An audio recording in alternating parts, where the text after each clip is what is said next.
주말 내내 대통령 관저 주변은 삼엄한 경비 태세가 이어졌습니다. 관저 입구에는 대형 버스 여러 대가 배치됐고 진입로에도 차량들을 포개 만든 차벽이 세워졌습니다. 윤석열 대통령은 모습을 드러내지 않고 칩거를 이어갔습니다. 지난달 12일에 용산 대통령실을 방문해서 끝까지 싸우겠다는 내용의 대국민 담화를 녹화한 이후 공식적으로는 한 달째 관저 밖을 나서지 않고 있는 겁니다.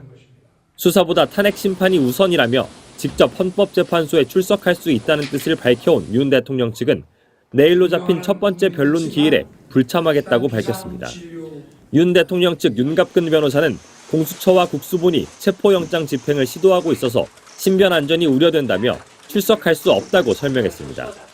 출석 요구에 불응해서 발부된 체포영장을 이유로 탄핵 심판에 직접 출석하지 않겠다고 밝힌 겁니다. 민주당은 계엄을 불법과 위헌이 아니라고 우기려면 최소한 직접 나와 설명하는 것이 도리라며 비겁한 내란 수계를 보며 국민은 가슴에서 천불이 난다고 비판했습니다. 경호처 내부에서 일부 동요하는 분위기가 전해졌지만 김성훈 경호처 차장 등 고위 간부들은 일단 관저 내부에서 상황을 예의주시한 것으로 전해졌습니다.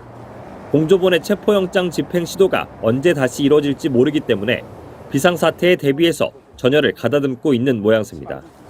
MBC 뉴스 정상빈입니다. 윤석열 대통령은 오늘도 모습을 드러내지 않았습니다. 지난달 12일에 용산 대통령실을 방문해서 끝까지 싸우겠다는 내용의 대국민 담화를 녹화했는데 공식적으로는 한 달째 관저 밖을 나서지 않고 있는 겁니다. 윤 대통령 측은 그동안 수사보다 탄핵 심판이 우선이라면서 대통령이 직접 헌법재판소에 출석할 수 있다는 뜻을 밝혀왔는데 모레로 잡힌 헌재 첫 번째 변론 기일에 불참하겠다고 오늘 밝혔습니다. 윤 대통령 측 윤갑근 변호사는 공수처와 국수본이 체포영장 집행을 시도하고 있어서 신변 안전이 우려된다며 출석할 수 없다고 이유를 설명했습니다. 수사보다 헌법재판소 탄핵 심판이 먼저라더니 이제 다시 출석 요구에 불응해서 발부된 체포영장을 이유로 탄핵 심판에도 직접 출석하지 않겠다고 한 겁니다.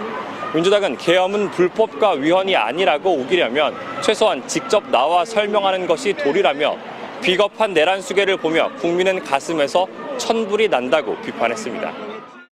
윤석열 대통령 측이 체포와 수색영장 집행을 불허해달라고 낸 이의 신청에 대해 서울 서부지법이 기각했습니다. 우선 영장 발부에 대해 다투는 건 부적법하다고 선을 그었습니다. 영장 발부 자체는 불복 대상이 아니라는 걸 지적한 겁니다. 법원은 그러면서 윤 대통령 측 주장을 조목조목 반박했습니다. 먼저 공수처가 수사권이 있는 직권남용죄가 혐의 사실에 포함돼 있다며 공수처법에 따라 이와 관련 있는 내란죄를 혐의 사실에 포함시킨 건 위법이 아니라고 했습니다. 또 공수처가 서부지법에 영장을 청구한 것도 공수처법을 근거로 위법이 아니라고 했습니다. 윤 대통령이 머무는 관저가 용산구에 있고 서부지법 관할이니 문제 없다는 겁니다.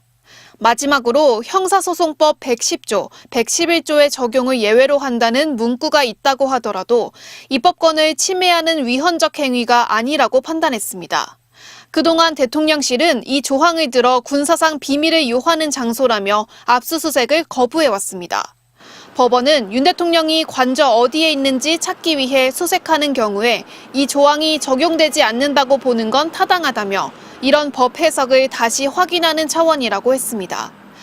윤 대통령 측은 재항고 검토 등 불복 의사를 밝혔습니다. 또 지난 체포영장 집행에 반발하며 오동훈 공수처장 등 150여 명을 특수 공무집행 방해 혐의로 고발하겠다며 적반하장식 반응을 보였습니다. 영장이 집행되는 순간 형사재판 절차를 통해서 내란죄 수계로 유죄 인정이 되고 처벌받을 가능성이 매우 높습니다. 조금이라도 시간을 벌면서 구속을 면하기 위한 꼼수 내지 억지 주장이지.